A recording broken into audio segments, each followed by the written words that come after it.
Welcome back to Control, Alt, Delete, and Repeat, the show where we delete broken ideas, automate what we can, and build brands that don't sound like corporate robots on their third espresso. I'm Paul Malott, the founder of Automation Strategist, and the guy who can automate your outreach but still forgets to reply to his texts from his mom. And today's guest, he is the fix for your dusty LinkedIn profile and your AI anxiety all in one. Al Kushner is the award winning author of the AI LinkedIn Advantage and the guy behind some of the most practical, scalable, and human centric strategies in AI powered branding today. If you're ready to turn your LinkedIn from resume graveyard to opportunity machine, this is the episode that you've been waiting for. Let's get into it. Hi, Al. Thanks for joining the show. Thanks, Paul. Thanks for the opportunity to be here. Awesome, awesome. Let's get right into it here. Let's start with the elephant in the inbox, so to speak. So, what's the number one thing that most professionals are still getting completely wrong about LinkedIn in 2025? I think the fact is that when they do any type of outreach, the first thing they do is they want to pitch slap whoever they want to connect with. Guess what? I mean, that's really going to turn most people away. So that would be the thing that I would look at as changing our approach. Sure, sure. So pitch slap is really funny. I do a lot of outreach myself, and all the rage is to automate as much as you can, right? Especially when you're running an automation organization. But pitch slapping is like something I'm very aware of because I've made the mistake myself, right? Why do you think that this is such a persistent approach, even though we kind of all know it's a bad juju, right? I mean, to come right out of the gate with your offering rather than develop the rapport. Why do we keep doing this? It's very simple. I mean, if you went to a networking event, it's the same type of thing. Is that if someone comes up to you and says, "Hey, I'm Paul, and I do X, Y, and Z," you know, I can give you a discount on my services. It's like already it's a turnoff, and people want to get to know the person first. How you doing, their family, where they're coming from. That's the whole idea about engagement. And when you come across as somebody who's just simply don't really care about that, just making a sale, then you're going to be looking as insincere. So that's really the way to look at it. Sure. How do you balance that with entrepreneurs that are struggling for sales, right? I mean, lead generation and pipeline building and prospecting is big with all of Automation's 24's customers. There's a fine line, there's a scale you have to ride there when you have a requirement for sales, right? I mean, cash is king and cash talks. How do we balance that out when we're first engaging with your clients? Well, if you want to be considered a thought leader, you have to create content that's of value to whoever you're connecting with. And if you don't offer value, there's no reason why they want to make a connection at all. That's pretty simple. I mean, if someone is connecting with you, they may not necessarily be connecting because of the services that you provide, but maybe, the connections that you have or other things that may be different. So you want to connect with someone, give them value, give them a reason why they want to connect with you. A lot of times when people connect with me, I'll offer them an ebook that I created to optimize their profile, for example. This Uh-huh. has worked quite well, and people are receptive to that. And it doesn't really tout anything other than information that could be of use. For sure. So, as an automation organization, would you suggest free automations? Giving away free automations? It sounds painful to me, honestly. Is it something that we just have to have a little more patience in as we engage in the prospecting and sales generation? Well, you have to give, reasons why people want to connect with you. So you can do case studies that work for you. That would be helpful. Uh-huh. Maybe create educational videos that you could share with individuals. These are things that you're going to gain trust, and that's really what it's all about. If you can showcase that you are the person that is the expert, then that makes a difference. And most importantly, optimize your profile because you don't get a second chance to make a first impression. And as soon as people are going to go to your profile, you know what's going to look at? Your recommendations. And if you only got 2 or 3 recommendations, well, guess what? That's just really not going to cut it for most people. So you really got to step up your game and work with people who are satisfied with you, request recommendations, be proactive about it. And you'll see the sales will start falling in once you've got that going. Yeah, closing the loop. It's really, I smile when you said recommendations because it's something I think I was late to the game in realizing that, that's a really powerful tool within LinkedIn is to leverage the recommendations that from clients you've done business with. Are there any particular approaches to requesting recommendations from people that you say should be taken? Well, the key thing, you want to make it as easy as possible for whoever you are requesting a recommendation to give you one. So a lot of times you can provide them with a suggested recommendation, Uh-huh. because a lot of times people are afraid what to say and what they don't want to say, or somebody don't want, they're pressed for time and they don't really have to get around to it. But if you give them a suggested recommendation, a lot of times they'll use what you want them to post, and that usually works quite well. Sometimes even better, I would say, because it may highlight certain aspects, as opposed to, let's say, they'll just say, Paul's a nice guy and he helped us, and that's it. You want to elaborate more on it, maybe do more specifics, because then when people who are potential prospects for your services, they want to see the problems that you solve for an individual. They know that's a real person and you help them. Yeah. That really makes a difference. And you can use that information on your existing website. So then you can actually show a link that this person is real, and they are able to be contacted about, who you are and what you represent. Yeah, yeah, but you're talking about strategic cross-pollination in a way, right? Of the material and reusing material. The first thing that comes to my mind is like optimizing your thorough recommendation by writing the recommendation for yourself, essentially, right? To ease the pain of getting them going online and doing it who you're requesting it from. You're writing that recommendation, you're ensuring that the packages that you want to sell are being highlighted in that, the way that you do business is being highlighted in their recommendation. It's a great approach. I mean, so we use a lot of artificial intelligence in our workflows, and obviously, it's attacking every industry in good and bad, depending on who you speak with, right? And the question that I have, right, because everyone's racing to automate content, and it kind of sometimes feels like it was written by a toaster. How do you suggest that we use AI to make our branding easier, right? Instead of making us sound like toaster ovens. Well, the key thing is to be authentic. And sometimes you can use certain prompts with AI to make it sound the way you would talk. So, in other words, they can analyze your particular way of writing and then use that as an example to reply to a certain type of response that you want. It could be as simple as replying to an influencer on LinkedIn and applying some of your what you're known for, as far as being, relatable. You could talk about things that helped you, that worked out well, that doesn't sound automated. It's about being sincere and authentic as best as you can. Sure, the battle there then is time, right? So we when we start business with clients, the first thing we ask is, what are you spending time on that you wish you weren't? What are you spending time on that leads to ROI in the handshake? And how do you suggest people balance the time out between authenticity and scale, right? Are they directly inversely correlated? Is there a way to grow and still maintain your authenticity? Or Well, you can schedule a post in advance if you're doing it that way to save you time. It's all about planning ahead at least a week, or if not a month, if you're posting, and provide the time to create posts that sound like you, authentic, and are of value to whoever your followers are. If you have a newsletter, I send out newsletters every week on a certain day of the week, which is like on Thursdays, usually between 8 and 10, and it goes out, and I prepare those newsletters a week prior to that, and I make sure that it's targeting the individuals that I want to select, and that's really important. I would say that, you don't have to be in a situation where you're pressed for time. If you plan in advance, schedule it, then it'll be much easier and you'll have the time to put more thought into whatever you're going to post. Sure, sure. It's about being disciplined in a way, right?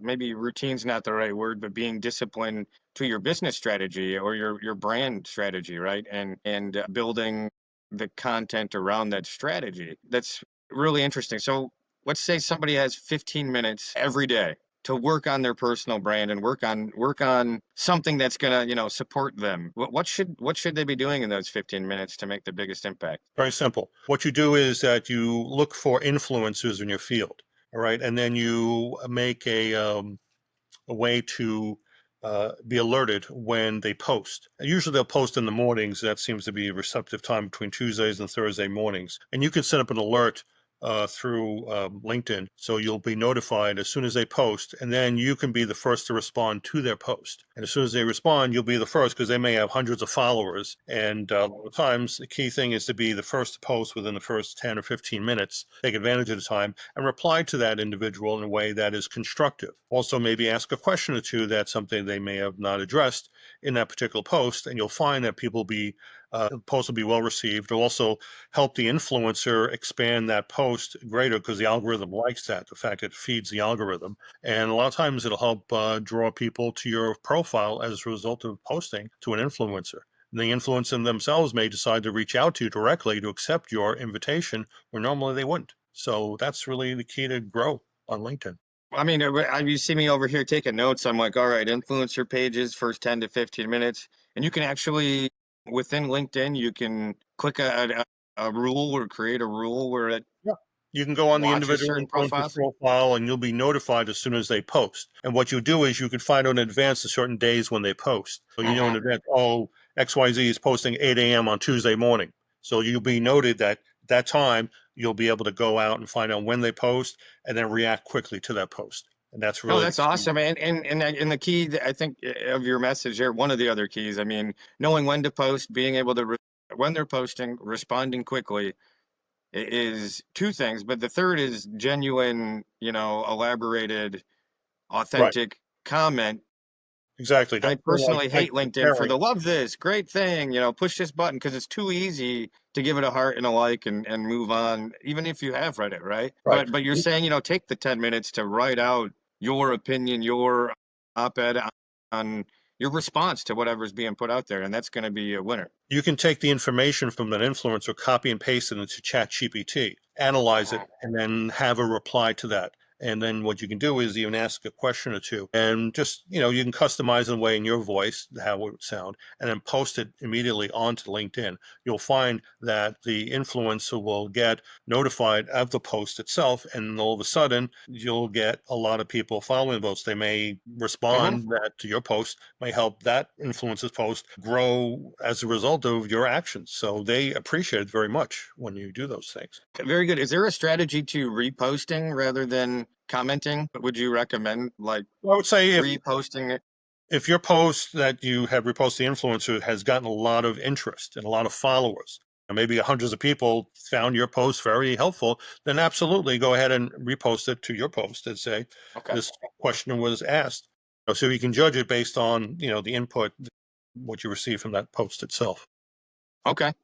Okay, no, no, that's perfect. So this is a good, and I think leads into, you mentioned using GPT to summarize and help with a thoughtful response. Are there any other tools that you're using in conjunction with LinkedIn to support your clients? Do you have any recommended tools? Well, Grammarly is an excellent tool. I mean, it really helps polish up a information, Hmm. making structure sentences and emphasizing what would sound more realistic. So that's also a great tool to use, and I've found it to be invaluable. So there are a lot of various tools to use AI technology out in the Hmm. market. I list of a lot of the information in my book, resources they can turn to know more about it, what's current right now. Of course, a year from now it could be different, but the fact is that there's a lot of information available that you can use to help you reduce the amount of time you spend on LinkedIn and to be more impactful on that platform. Yeah, during that time. Absolutely. So tell me a little bit about your book. Well, the LinkedIn Advantage, yeah, LinkedIn Advantage is helping to use AI to help you make the most out of your time on LinkedIn because LinkedIn can be very much time consuming. But if you use it in a way strategically, you'll find that the ability of AI to help create content, to help create scripts or videos is invaluable. And I find it to be a game changer for a lot of people who are really looking to maximize their amount of time on the platform and to do it in a way that is that's going to make a difference in raising, gaining more followers, gaining more traction, becoming more of a thought leader. That's the way to go if you want to make a difference on that platform. Perfect. I mean, honestly, LinkedIn is a business to business machine, right? And I think it's a tool that all of us who are entrepreneurs, solopreneurs, small companies need to leverage. And are there any wins and any special repeat moments that you'd like to see happen over and over that you've had in the past using LinkedIn with a client, using tools? Just a special win scenario. Well, and scenario is being persistent. You want to post every week, so you can keep your, you know, awareness because sometimes people post maybe once a month. And with AI Mhm. tools, there's no reason why you can't post once a week, if not several times a week. I mean, it's just a matter of you know, how much input you want to do. I post, for example, videos 4 times a week in various groups that really get a lot of recognition. And what's interesting, when you use videos in groups, you'll find that it's probably the algorithm really loves it, first of all. Hmm. And the fact is that when you're competing with other people, most of them are just providing text information. So when you're providing an actual video, and the video should be anywhere from 30 to 90 seconds on the average, Okay. is a kind of a sweet spot. And once you do that, you'll get a lot more interest, a lot more followers, and certainly a lot more connections with that type of play So on LinkedIn. these are posts, or they're like in a Facebook group? Well, these are videos that are uploaded to the LinkedIn. You don't want to use something like Sorry, LinkedIn group. Yeah, my bad.